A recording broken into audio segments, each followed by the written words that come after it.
আমাদের উদ্দেশ্য হচ্ছে কি আমরা চাইছি যত চাপের মধ্যে আমরা কাজ করছি টাইমটা একটু বাড়ুক, টাইমটা না বাড়লে এসআইআরটা হোক, আমরা চাইছি এসআইআরটা হোক, টাইমটা একটু টাইম তো বাড়ানো হয়েছে না, সে যথেষ্ট না, আমরা চাইছি আরেকটু টাইমটা বাড়ুক, সেটা যে চাপটা আমাদের উপর তৈরি হচ্ছে সে চাপটা কমুক। কেন এখন তো আমাদের স্কুলের পড়াশোনা হচ্ছে, এক্সাম হবে, সেই চাপটা নিতে হচ্ছে, ওই চাপটা নিতে হচ্ছে, একটু টাইমটা বাড়ালে আমাদের সুবিধা হবে। আমরা বলতে চাইছি যে আমাদের যে মৃত বিওলো যারা মারা গিয়েছে তাদের পরিবারের ক্ষতিপূরণটা খুব শীঘ্রই দেওয়া হোক এবং তাদের যে পরিবারে একজন যে চাকরি পাওয়ার কথা আছে সেটাও যেন খুব তাড়াতাড়ি দেওয়া হয়।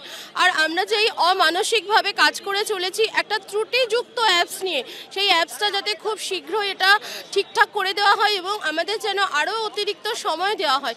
এই অল্প সময়ের মধ্যে আমরা এত অক্লান্ত পরিশ্রম করে যাচ্ছি, আমরা নিজেরাই অসুস্থ হয়ে যাচ্ছি। আর তারপর যারা চাপ নিতে পারছে না তো তারা তো আস্তে আস্তে মৃত্যুর দিকে চলে যাচ্ছে। এটা নির্বাচন কমিশন সম্পূর্ণ দায় তার।